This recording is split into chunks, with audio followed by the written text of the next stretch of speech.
Assalamualaikum warahmatullahi wabarakatuh.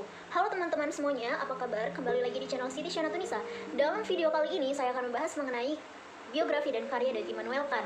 Sebelum lanjut ke videonya, jangan lupa untuk klik tombol like, komen, share, dan subscribe dari Immanuel Kant. Immanuel Kant ini dilahirkan dari pasangan Johann Georg Kant dan ibunya itu Anna Regina Kant.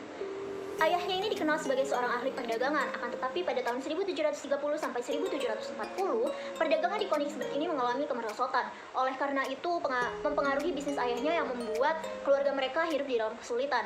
Ibunya meninggal ketika Kant ini berusia 13 tahun, sedangkan ayahnya ini meninggalkan Kant saat ia berumur 22 tahun.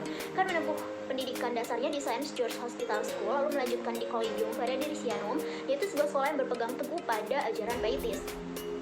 Nah, pada tahun 1740, Kant ini menempuh pendidikannya di University of Königsberg. Di sana beliau mempelajari mengenai filosofi, matematika, dan juga ilmu alam. Agar dapat meneruskan pendidikannya, beliau bekerja sebagai seorang guru private selama 7 tahun. Nah, pada masa itu, Kant ini mempublikasikan beberapa naskah yang berkaitan dengan pertanyaan yang bersifat ilmiah. Pada tahun 1755 sampai 1770, Kant bekerja sebagai seorang dosen sambil terus mempublikasikan beberapa naskah ilmiahnya dengan berbagai macam topik. Gelar profesor pun didapatkan Kant di Königsberg pada tahun 1770. Selanjutnya ada beberapa karya dari Immanuel Kant. Yang pertama ada Critique of Pure Reason, atau dalam bahasa Indonesianya yaitu kritik atas rasio murni.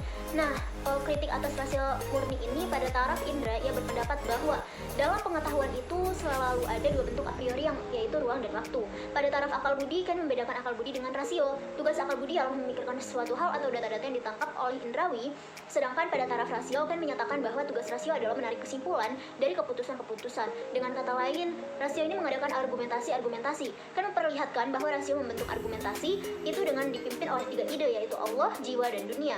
Apa yang dimaksud ide? Menurut Kant ialah suatu cita-cita yang menjamin kesatuan terakhir dalam gejala psikis atau jiwa, gejala jasmani atau dunia, dan juga gejala yang ada. Nah, selanjutnya karya yang kedua yaitu ada Critique of Practical Reason, atau dalam bahasa Indonesianya itu adalah kritik atas rasio praktis. Kehidupan ini memerlukan kebenaran. Kebenaran tidak dapat seluruhnya diperoleh dengan indera dan juga akal. Indera dan akal itu terbatas kemampuannya. Menurut Kant, dasar a priori itu ada pada science. Akan tetapi indera itu terbatas. Disinilah critique of the practical reason ini berbicara. Kant ini bertanya pada bukunya, yaitu bila akal dan indera tidak dapat diandalkan dalam mempelajari agama, apa selanjutnya? Jawabannya adalah akal atau indera dapat terus berkembang dan juga dikembangkan.